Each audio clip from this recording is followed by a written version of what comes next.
அடைந்த பாரதம், அடுத்த 100 நாட்களுக்கு நாம் வைத்திருக்கக்கூடிய வளர்ச்சி இலக்கு எல்லாம் கூட இந்த 5 ஆண்டுகளில் நாங்கள் பூர்த்தி செய்வோம். இந்தியாவில் குறிப்பாக வறுமை என்பது கடந்த கால பேச்சாக மட்டும் இருக்கும், அதற்காக நாங்கள் உழைப்போம் என்று பிரதமர் அவர்கள் சொல்லியிருக்கின்றார். அதே நேரத்தில் தமிழகத்தில் பாரதிய ஜனதா கட்சி வளர்ந்திருக்கிறது, எந்த மாற்று கருத்தும் இல்லை. தேசிய ஜனநாயக கூட்டணி நாங்கள் மொத்தமாக சேர்ந்து வளர்ந்திருக்கின்றோம். எங்கள் அனைவருக்கும் ஒரு இலக்கு இருந்தது. இந்த முறை தேசிய ஜனநாயக கூட்டணி சார்பாக பாராளுமன்ற உறுப்பினர்களை அனுப்பி வைக்க வேண்டும் என்கின்ற இலக்கு இருந்துச்சு. அந்த இலக்கு எங்களால் அடைய முடியவில்லை என்பது எங்களுக்கு வருத்தமே.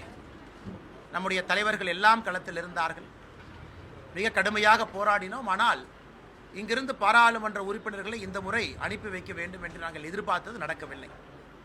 வாக்கு சதவீதம் அதிகமாக இருக்கிறது. மக்கள் எல்லா இடத்திலும் கூட பாரதிய ஜனதா கட்சிக்கு ஆதரவு கொடுத்திருக்கின்றார்கள். நிச்சயமாக இதை ஒரு படிப்பனையாக எடுத்துக்கொண்டு அடுத்து நடக்க இருக்கக்கூடிய தேர்தலில் நிச்சயமாக பாரதிய ஜனதா கட்சி தேசிய ஜனநாயக கூட்டணி இங்கிருந்து எங்களுடைய வெற்றி வேட்பாளராக மாற்றி பாராளுமன்றத்திற்கு அனுப்புவோம் என்கின்ற உறுதி நாங்கள் எடுத்திருக்கின்றோம். இன்னும் கடினமாக உழைப்போம். ஏதாவது இடத்துல தவறு நடந்திருந்தால் அதை அடுத்த ஒரு வாரத்தில் பரிசீலனை செய்வோம். அதை இன்னும் எப்படி சிறப்பாக செய்திருக்க முடியும் என்று யோசனை செய்து, அதே நேரத்தில் மக்கள் கொடுத்திருக்கக்கூடிய தீர்ப்பை தமிழகத்தில் தேசிய ஜனநாயக கூட்டணி பாரதிய ஜனதா கட்சி நாங்கள் தலைவணங்கி ஏற்றுக்கொள்கின்றோம். மக்கள் எப்பொழுதும் யோசித்து தான் ஒரு தீர்ப்பை கொடுப்பாங்க.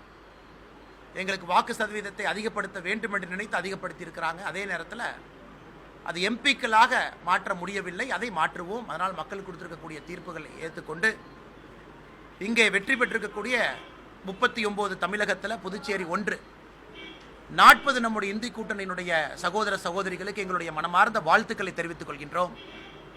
அவர்களுக்கு மத்திய அரசு அடுத்த 5 ஆண்டு காலம் மோடி அவர்களுடைய அரசு அவர்களோடு இணைந்து தமிழகத்திலே பணியாற்றுவதற்கு ஒரு கட்சியாக நாங்கள் முழு ஒத்துழைப்பும் அரவணைப்பும் அவர்களுக்கு கொடுப்போம். காரணம், மோடி ஐயாவுடைய நலத்திட்ட பணிகள் தமிழகம் முழுவதும் வந்து சேர வேண்டும் என்பது எங்களுடைய ஆசை. அதனால் மற்றும் ஒரு முறை தமிழகத்தில் திராவிட முன்னேற்ற கழகம் தலைமையிலான இந்தி கூட்டணிக்கு எங்களுடைய நல்வாழ்த்துக்களை தெரிவித்துக் கொள்கின்றோம். காரணம், 2வது முறையாக தொடர்ந்து ஒரு பெரிய ஒரு வெற்றியை தமிழகத்தில் பெற்றிருக்கின்றார்கள்.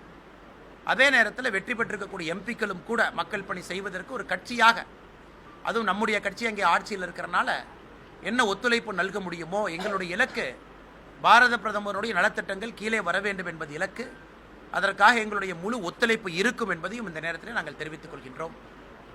அதை தாண்டி நம்முடைய தேசிய ஜனநாயக கூட்டணி சார்பாக போட்டியிட்ட எல்லா வேட்பாளர்களுக்கும் இந்த நேரத்தில் எங்களுடைய மனமார்ந்த நல்வாழ்த்துக்களை தெரிவித்துக் கொள்கின்றோம். கடுமையாக உழைத்திருக்கின்றார்கள், இன்னும் கடுமையாக உழைப்பார்கள்.